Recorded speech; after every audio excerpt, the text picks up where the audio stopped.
Our verse for today, Philippians 11 verses 11 to 12 says, "Not that I speak in regard to need, for I have learned in whatever state I am to be content. I know how to be abased, and I know how to abound.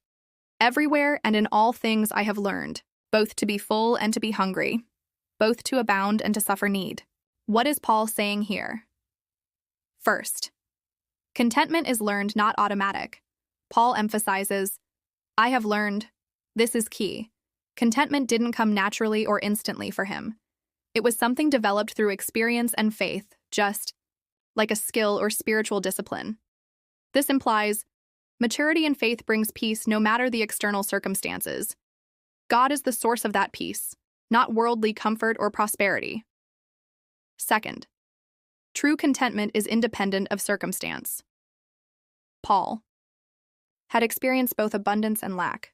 He had been humbled through suffering, persecution, hunger, and imprisonment, prosperous through times of provision, support, and fruitful ministry.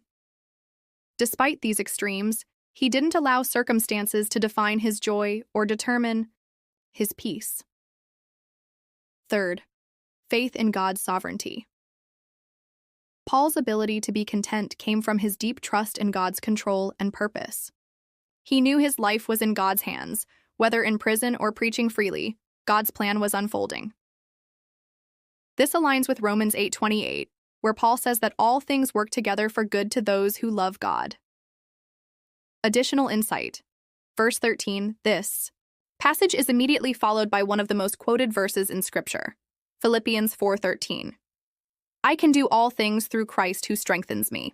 This verse is often taken out of context. In context, Paul is saying he can endure any situation, poverty or plenty, hunger or fullness, because Christ strengthens him. It's not about achieving any goal, but about spiritual resilience and grace-fueled endurance. Contentment is possible, not because life is easy, but because God is faithful. Like Paul, we are called to actively cultivate contentment by trusting God's purpose in every season, whether joyful or challenging. Our spiritual growth often comes through adversity, not in spite of it.